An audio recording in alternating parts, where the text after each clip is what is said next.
میں جب سرگودا گیا نا تو حضرت وہ مولانا عطا اللہ بندیالوی صاحب تھے وہاں سرگودا میں. میری عمر ہوگی اس وقت 17-18 سال. ان کے درس قرآن میں بیٹھتا تھا میں. تو جب بھی تراویح کے دوران یہ والی آیت آتی ہے نا مجھے عطا اللہ بندیالوی صاحب یاد آتے ہیں. ایک بڑے خطیب ہیں سرگودا میں, بڑے لہک لہک کے بیان کرتے ہیں. کسی نے سنا ہے میرا خیال ہے یہاں کوئی بیٹھا ہوا ان کو جاننے والا. تو جب بھی یہ والی آیت آتی ہے نا وَلَا يُنَبِّئُكَ مِثْلُ خبیر, تو وہی میری کیفیات بن جاتی ہیں جو ان کا درس سنتے ہوئے کیفیات. وہ کیا ہے؟ ان تدعو, ہاں, یولج اللیل فی النہار ویولج النہار فی اللیل. اللہ نے اپنی حمد و ثنا کی ہے. اللہ وہ ذات ہے جو رات کو دن میں اور دن کو رات میں داخل کرتا ہے. وسخر الشمس والقمر, اور اس نے سورج اور چاند کو تمہارے کام میں لگا دیا. کل یجری لاجل مسمى, سب خاص مدت تک کے لیے چل رہے ہیں. ذالکم اللہ ربکم, یہ ہے اللہ تمہارا پروردگار.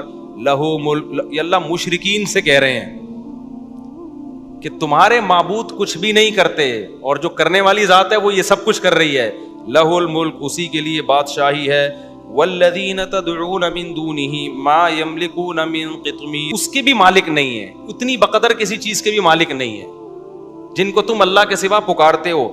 ان تدعوہم لا یسمعوا دعاءکم, اگر تم ان کو پکارو گے. دیکھو یہ ابھی ہمیں یہ آیت میں مزہ نہیں آ رہا, لیکن نبی صلی اللہ علیہ وسلم جن بت پرستوں کے سامنے سنا رہے ہیں جو صبح و شام پتھر کے بنے ہوئے بتوں کے سامنے جھکتے تھے, ان کی حالت کیا ہوتی ہوگی یہ آیتیں سن کے. ان تدعوہم لا یسمعوا دعاءکم, اگر تم ان کو پکارو گے یہ تمہاری پکار نہیں سنیں گے. کل کسی نے مجھے بتایا کہ ایک عیسائی, ایک ہندو خاتون, وہ جو مندر میں عبادت کرتی تھی نا, تو بیزار ہو گئی بت پرستی سے کہ ہم کیوں ان بتوں کے سامنے جھک رہے ہیں. اس کا کو خیال ہوا کہ اپنا مذہب تبدیل کرتی ہوں, تو اس نے عیسائیت قبول کر لی. یہ اس کا بیان میں آپ کو بتا رہا ہوں. جب عیسائیت قبول کی ہے نا, تو جب چرچ میں گئی تو وہاں بھی اس کو تصویریں نظر آئی, حضرت مریم کی, حضرت عیسیٰ کی. تو اس نے کہا بھائی جو چیز میں وہاں چھوڑ کر آئی ہوں یہاں بھی کیا مل رہا ہے, وہی مل رہی ہے. پھر وہ گئی مسجد, پھر اس کو پتا چلا بھائی مسجد میں تصویریں نہیں ہیں. میں جب ویٹیکن سٹی گیا نا, عیسائیوں کے وہ جو مرکز ہے, وہاں جو سب سے وحشت ناک چیز تھی نا جس کی وجہ سے فضا میں ایک ظلمت پیدا ہو رہی تھی, وہ وہاں کے مجسمے تھے. یہ مجسمہ سازی ایک ایسی چیز ہے جس سے حقیقت یہ ہے کہ جہاں یہ مجسمے ہوں گے نا وہاں ایک وحشت کا ماحول ہوتا ہے, وہاں نورانیت نہیں ہوتی. تو یہ اسلام نے جو تصویر سازی سے منع کیا ہے نا, یہ بھی اسلام کا ہم پر بہت بڑا احسان ہے. اس کی وجہ سے ہمارے گھروں میں بھی ایک نور ہے, برکت ہے. آپ جائیں نا کسی غیر مسلم کے گھروں میں بت رکھے ہوئے ہوں گے, دیواروں پہ تصویریں بنی, اسی ایک عجیب سی وحشت ہوتی ہے. یہ گھر میں روحانیت اور نورانیت نہیں ہوتی اس سے. تو اللہ تعالیٰ فرماتے ہیں وَيَوْمَ الْقِيَامَةِ لَا يَسْمَعُوا دُعَاءَكُمْ, اگر تم ان کو پکارو گے یہ تمہاری دعا نہیں سنیں گے. وَلَوْ سَمِعُوا مَا اسْتَجَابُوا لَكُمْ, اور اگر یہ سن بھی لیں تو تمہاری پکار کا جواب نہیں دیں گے. وَيَوْمَ الْقِيَامَةِ يَكْفُرُونَ بِشِرْكِكُمْ, اور قیامت کے دن تمہارے شرک کا انکار بھی کریں گے. اب عطا اللہ بندیالوی صاحب کو جو جوش آتا تھا نا وہ اس آیت پر وَلَا يُنَبِّئُكَ مِثْلُ خَبِيرٍ, ویسے پڑھتے تھے اس میں کہ تجھے باخبر سے اچھی کوئی خبر نہیں دے سکتا. تو آج وہ جو ان کی باڈی لینگویج بنتی تھی نا وہ بڑی جوشیلی, کہ اللہ تعالیٰ سمجھا کے نا آخر میں کہتے ہیں بھائی جو خبیر ذات ہے نا خدا, اس جیسی خبریں تجھے کوئی نہیں دے گا. تو ہندوؤں سے پوچھے گا وہ رپورٹ چینج کر دیں گے, وہ اپنے بتوں کے بارے میں وہ رپورٹ نہیں دیں گے جو کون دے رہا ہے, اللہ دے رہا ہے. تو کسی اور سے جا کے پوچھے گا وہ بھی تھوڑا تذبذب کا شکار, کلچر کی خیال کرے گا. بھائی اتنی لوگ بتوں کی عبادت کرتے ہیں, ایکچولی کوئی بات نہیں, کلچر ہوتا ہے. کوئی مسجد میں چلا جاتا ہے تو ایکچولی کوئی کہاں چلا جاتا ہے, کوئی مندر میں چلا جاتا ہے, کوئی بتوں کے سامنے جھکتا ہے, کوئی قبروں سے مانگتا ہے, کوئی فلاں سے. ہر ایک کا اپنا کلچر ہوتا ہے. آہستہ آہستہ آ جائے گا. جیسے ہندو لوگ کیا کہتے ہیں بھی بچوں کو عبادت تو سکھاؤ نا, بڑے ہوں گے تو خود ہی سمجھ میں آ جائیں گے سچی مچی کا بھگوان کون سا اور جھوٹی موٹی کا بھگوان کون سا. لیکن اللہ کیا کہتے ہیں وَلَا يُنَبِّئُكَ مِثْلُ خَبِيرٍ, کہ تجھے باخبر سے بہتر کوئی خبر نہیں دے گا. وہ بتا رہا ہے کہ یہ ایسے لچڑ ہیں کہ تم ان کو پکارو گے سنیں گے نہیں کہ بول کیا رہا ہے. تو دیکھو نا صدیوں تک ایک جگہ رکھا ہوا ہے, فٹ ہے. جب یہ طالبان نے بامیان کے بت گرائے نا, پوری دنیا میں احتجاج ہوا تھا کہ یہ بتوں کو کیوں گرایا جا رہا ہے. تو ہمارے حضرت مفتی رشید صاحب نے ایک بیان کیا کہ بتوں کو جا کے بولو نا اپنے آپ کو بچاؤ, تم دنیا میں طالبان کو کیوں بول رہے ہو کہ نہ گرائیں. ڈائریکٹ بتوں کے جا کے سمجھاؤ یار تم بہت ہو گیا یار, 4000 سال سے تم مسٹنڈے بنے ہوئے کھڑے ہوئے ہو یہاں پہ, تم پر اب بم مارے جائیں گے تو کچھ ہلو جلو, احتجاج کرو. تو وہی بات ہے کہ اپنے خداؤں کو بچانے کے لیے تحریکیں چل رہی ہیں. تو اللہ کہتے ہیں ولا ينبئوك مثل خبیر. اور ایک اور آیت, اسی میں ایک آیت یہ بھی ہے, اے نبی آپ ان لوگوں کو ہدایت نہیں دے سکتے جو گمراہ ہیں. وما انت بمسمع من فی القبور, اور جو قبروں میں پڑے ہوئے ہیں نا ان کو آپ سنا نہیں سکتے. اس لیے یہ بھی خوب سمجھ لیں کہ یہ جو قبر میں مردے کے سننے اور نہ سننے کا عقیدہ ہے نا, تو اس میں بھی بعض لوگ ہمارے بہت غلو کرتے ہیں اس مسئلے میں. قرآن مجید کے جو ظاہر سے ہمیں پتہ چلتا ہے نا, قرآن مجید کے ظاہری نصوص سے بالکل واضح, وہ یہی ہے کہ مردوں میں سننے کی صلاحیت نہیں ہوتی. اب اس مسئلے کو نا ہمارے ہاں بعض لوگوں نے کوئی حق اور باطل کا معیار بنایا ہوا ہے. تو آپ کی کوئی بھی رائے ہو بھائی آپ رکھیں اس رائے, لیکن ہاں کسی پر دوسرے کی رائے مسلط تو نہ کی جائے نا. قرآن کیا کہہ رہے, وما انت بمسمع من فی القبور, اے نبی جو قبروں میں ہیں آپ ان کو سنا نہیں سکتے. اسی طرح انک لا تسمع الموتى, آپ مردوں کو نہیں سنا سکتے. اسی طرح قرآن میں آتا ہے کہ والموتى یبعثهم اللہ, یہ لوگ سن نہیں سکتے کیونکہ موتا کو قیامت کے دن اللہ زندہ کرے گا. کیا مطلب, یہ موتا ہیں سن بھی نہیں سکتے یہ. تو اس لیے میری رائے اس بارے میں, ہمارے شیخ حضرت مفتی رشید احمد صاحب رحمہ اللہ کی رائے وہ یہی ہے کہ مردوں کو نہ سنایا جا سکتا ہے نہ مردے سن سکتے ہیں.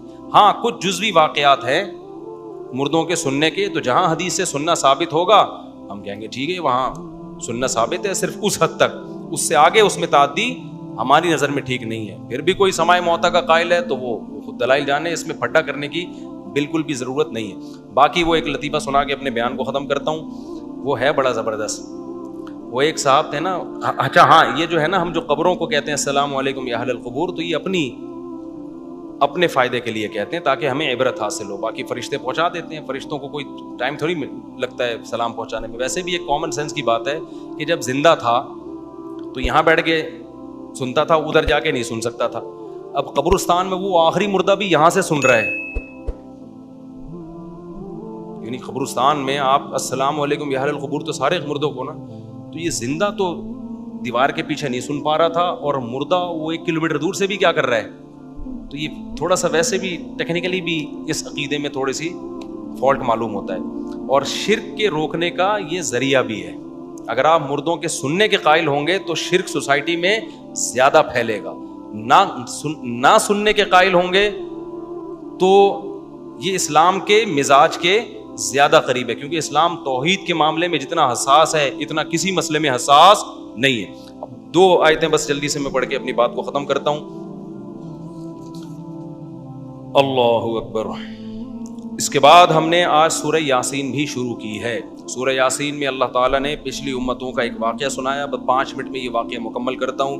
وَاضْرِبْ لَهُمْ مَثَلًا أَصْحَابَ الْقَرْيَةِ إِذْ جَاءَهَا الْمُرْسَلُونَ اذ ارسلنا الیہم اثنین فکذبوہما. اللہ نے 3 پیغمبروں کو ایک بستی میں بھیجا. بہت سے حضرات کہتے ہیں اس سے مراد انطاکیہ ہے, واللہ اعلم, اللہ ہی جانے کون سی بستی ہے. یقینی طور پہ انطاکیہ نہیں جس ترکی میں جہاں زلزلہ آیا ہوا, ہم گئے بھی ہیں وہاں بہت ساری ایسی چیزیں بھی ہیں کہ یہ وہ جگہ ہے جہاں وہ بندہ آیا تھا, یہاں یہ ہوا تھا, قصے ہیں اللہ ہی بہتر. میں ایک دفعہ عجائب گھر میں گیا تو وہاں نا ترکی کے, تو مجھے بتایا کہ یہ فلاں چیز ہے, یہ فلاں چیز ہے. میں نے کہا زبردست بھائی. آگے ایک تلوار لٹکی تھی. میں نے کہا یہ کیا؟ انہوں نے کہا موسیٰ علیہ السلام کا, لاٹھی تھی. میں نے کہا یہ کیا؟ انہوں نے کہا موسیٰ علیہ السلام کا عصا ہے. میں نے کہا یار وہ زیادہ ہو گئی ہے بھائی, یہ جو ہے نا کیا ہو گئی ہے, یہ تھوڑی کیا ہو گئی ہے, یہ کچھ. اس سے مجھے پرانی رپورٹوں پہ بھی شک پیدا ہو گیا ہے کہ یار پرانی رپورٹیں بھی کیا ہو گئی ہیں. ہمارا جو یہ عجائب گھر ہے نا ادھر کا لاہور کا, اس میں بھی پتہ نہیں منہ مبارک کے نام پہ کیا کیا رکھا ہوا ہے, کوئی مستند نہیں ہے. ترکی کی تو بہت ساری چیزیں پھر بھی مستند اس لیے کہ خلافت عثمانیہ تھی, حکومتی سطح پہ کچھ چیزوں کو محفوظ کیا گیا. لیکن ہر جگہ ادھر منہ مبارک, ہر 12 ربیع الاول کو منہ مبارک کی زیارت ہو رہی ہے. بھائی کہاں سے تم کیوں پیغمبر کی طرف جھوٹ باندھتے ہو یار؟ کسی کے بال لے کے نسبت کر دینا نبی کے بال ہیں, اور اس کے جناب پھر وہ زیارتیں کروانا, تو یہ کہاں سے جائز ہو گیا؟ ان چیزوں کا بائیکاٹ کیا کریں. اور کمال کی بات یہ, افسوس, کمال تو نہیں, افسوس یہ کہ چیزیں عربوں میں بھی آ رہی ہیں. دبئی میں پتہ نہیں کسی نے عرب تو ایسے نہیں تھے, عربوں نے بھی 12 ربیع الاول کی چھٹی کر دی ہے وہاں دبئی وغیرہ میں، حالانکہ عرب ایسے نہیں تھے. تو عربوں میں بھی یہ بدعتیں آہستہ آہستہ آنا شروع ہو گئی ہیں. تو کہیں بھی کوئی منہ مبارک کے نام پہ الو بنا رہا ہو، خدا کے غضب اور قہر سے اس کو ڈراؤ. کہ جیسے نبی پہ جھوٹ باندھنا، حدیث میں آتا ہے جس نے مجھ پہ جھوٹ باندھا وہ اپنا ٹھکانہ جہنم میں بنا لے. تو جھوٹ صرف قول کا نہیں ہوتا، کوئی چیز جو نبی کی نہیں ہے نبی کی طرف منسوب کر دینا یہ بھی کیا ہے؟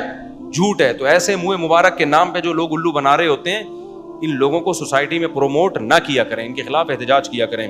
یہ لمبا واقعہ ہے، پھر انشاءاللہ کل سنائیں گے. اللہ تعالیٰ سمجھنے کے عمل کی توفیق. جلدی کوئی سوال پوچھنا ہے تو پوچھ لیں، جلدی سے اسپیڈ. وہ لطیفہ رہ گئے تھے چٹکلا.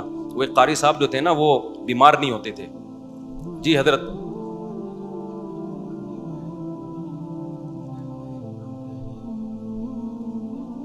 ہاں بہت اہم بات. میں انشاءاللہ انتظامیہ سے بات کرتا ہوں. صحیح کہا آپ نے بھائی. دیکھو وہ ایک قاری صاحب تھے نا، یہ قبرستان میں جب بھی میں مردوں کے سلام کی بات کرتا ہوں نا، السلام کی حل قبر، مجھے وہ چٹکلا یاد آتا ہے. میں کراچی ایئرپورٹ پہ تھا تو وہ سیکیورٹی کا جو حضرت سب سے بڑا آفیسر ہے مجھ سے ملنے کے لیے آیا اور کہنے لگا میری ڈپریشن ختم ہو گئی آپ کا ایک لطیفہ سن کے. میں نے کہا کیا بھائی؟ تو وہ کہتا ہے وہ میں نے لطیفہ اس میں سنا ہے کہ قاری صاحب بیمار نہیں ہوتے تھے. بچے چاہتے تھے قاری صاحب چھٹی کریں، چھٹی کرتے نہیں تھے. تو ایک بچے کو شرارت سوچی، اس نے کہا میں ایسا عمل کروں گا قاری صاحب انشاءاللہ چھٹی کریں گے. قاری صاحب کی عادت تھی جب بھی قبرستان سے گزرتے بولتے السلام علیکم یا اہل القبور. تو قاری صاحب کا نام تھا غفور. تو بچہ نا قبرستان میں چھپ کے بیٹھ گیا. یہ جو لوگ مردے کہتے ہیں نا، لوگ مردے سنتے ہیں اور پھر ظاہر ہے جب سنیں گے تو ریپلائی بھی کریں گے. تو شکر کرو نہ سنتے ہیں نہ آگے سے رسپانس کرتے ہیں، ورنہ وہی حشر ہوتا جو قاری صاحب کا ہوا. قاری صاحب گزرے، قاری صاحب نے کہا السلام علیکم یا اہل القبور. قبر کے پیچھے سے آواز آئی وعلیکم السلام بھائی عبد الغفور. قاری صاحب پلٹی ہو کے بے ہوش. بتاؤ سننے میں نقصان ہے یا نہ سننے میں؟ قاری صاحب کہتے ہیں کمبختوں نہ سنتے نہ جواب دیتے. تو بچے بھی بڑے شرارتی ہوتے ہیں. اللہ تعالیٰ سمجھنے کی عمل کی توفیق.